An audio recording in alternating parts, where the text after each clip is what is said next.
Hi folks, we have already seen how the first container type, that is a list, works. Today it's time to understand the details of the next container type known as a tuple. We would begin by first understanding what are tuples and then proceed to see how we can access its elements, how we can perform different operations on it, so on and so forth. Well, tuples are containers, no doubt. That is why also known as collections or compound data types. So container, collection, compound data type, all of these is one and the same thing. Now basically the difference between tuple and list is that tuple is usually used to store dissimilar data. Similar data of course can be stored, but commonly it is used to store dissimilar data. Unlike this, list is commonly used to store similar data, even though a list also can accommodate dissimilar data. So we would also try to do it the way people have been doing it traditionally. Lists for similar data means as a replacement for array, and then tuples for dissimilar data means a replacement for structure. Fine. If I am to show you a few examples of how tuples are created, then well, an empty tuple can be created by merely creating an empty pair of parentheses. A would now be an empty tuple. If I am to create a tuple with one element, I have to give the element within a pair of parentheses, making sure that I also give a comma after it. This comma is necessary. If I don't do this, if I merely say b equal to parenthesis 10, in that case b would be of the type integer with a value 10 stored in it. By giving a comma here, we are indicating that well, b's type is not going to be an int, it's going to be a tuple type, such that we can perform variety of operations on it, but as of now it contains only one single element. Then I may create a tuple like this where we have name, age and salary of the person, which are basically dissimilar types. Sanjay is a string, 25 is an integer, and 34555.50 is naturally a float. So a string, int and float are dissimilar, they are being stored in one single tuple. So this dissimilar is very important. Usually for storing dissimilar data, we would go for a tuple. Thirdly, do realize that these parentheses are optional. Had I just said C equal to Sanjay 25 34 555.50 and printed the type of C, I would have still got tuple as the type. But rarely done. Usually you will see a pair of parentheses associated with a tuple. Rarely would anybody create a tuple without the pair of parentheses. But the fact that it is acceptable should be known to us. That is why we took up this example. Let's now move on and figure out the different properties of a tuple. First and foremost, can a tuple accommodate different items, some of which are duplicates? Answer is indeed yes. Here 25 is being duplicated, so also is 26. Still it is acceptable. You can have duplicates within a tuple. Secondly, replication is possible using star. So we have a single element tuple here, 10 comma. If I say star 5, then num will start containing 5 tens. So that's how I can replicate the element present within the tuple. Thirdly, a empty tuple is okay. We just have to create a pair of parentheses, keep it empty. TPL would be now of the type tuple and it contains no element right now. So very simple properties, we had seen them with regards to the list container as well. Then let's see what it takes to access elements of a tuple. Well, if I wish to access all the elements together, then I simply have to say print TPL. If I do that, then Sanjay 25, 34, 555.5, all these three values would get printed out. So entire tuple we can access at a go. But sometimes I may wish to access only individual elements. If I am to do that, even that is possible. All that I need to do is, I need to use the position or the index to access the element. For example, if we have a tuple containing 5 such strings, then I may say get me first and the third string.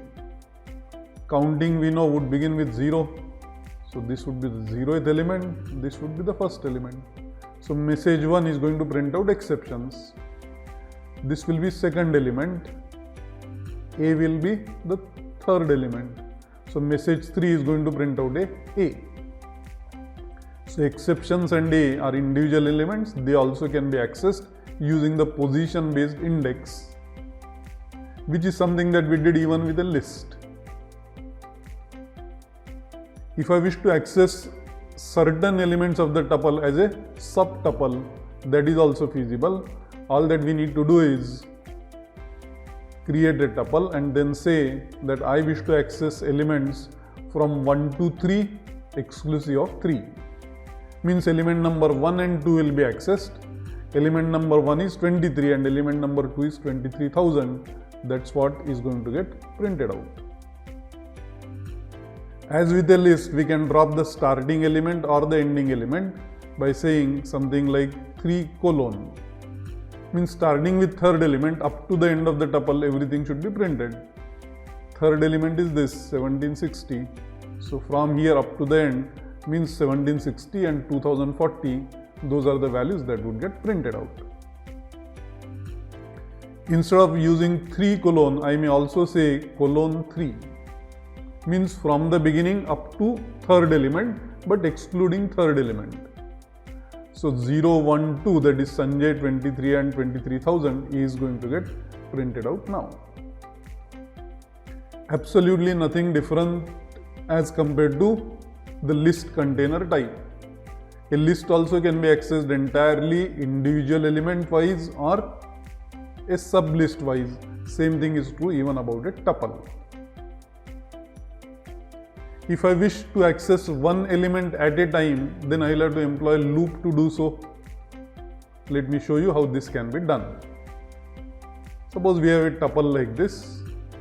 We are storing right now similar data, but we know that we can also have dissimilar data stored in a tuple. And then to iterate through this tuple one element at a time, I can employ a while loop. For that, I will say I equal to 0, then while I less than length of tuple. Length of tuple in this case would be 5. There are 5 elements in the tuple, so length would be reported as 5. So we are essentially saying I less than 5. Means up to 4. So 0 to 4, totally 5 elements. Each time through this loop, I can print out the element by saying TPLI. So this way, if I wish, I can access individual element as well. What is missing right now? Well, we will have to increment I within the loop. So I would say I plus equal to 1. This way I can access individual element at a time. What I have done using a while loop, I can also get that done using a for loop. For that, what I would do is, I would start with the same tuple. And now I don't need really that I simply have to say for n in tuple and print n. First time n will take a value 10, second time it will take a value 20, then 30, 40 and 50. Each time that value will get printed out. What if I want that not only the element but its position should also be printed? Well, that is also possible. All that you have to employ is the enumerate function to do so. Let me show you how that is feasible. I can begin with the same tuple and then say for index comma a in enumerate tuple and then print out index and a. index will start at 0, 0 and then A will be 10 first time. So 0 and 10 would be printed. Then 120, 230, 340 and 450. Those pairs are going to get printed out. So now we know what is a tuple, how to construct a tuple which is empty, which has one element or which has multiple elements. We also know that dissimilar data is what is usually stored in a tuple.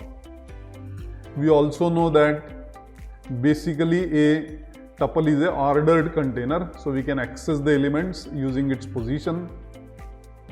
And if you wish to do so, it is possible to access entire tuple at a time, or one element at a time, or sub tuple also we can access. And using a while loop and a for loop, we can even iterate through all the elements present in a tuple.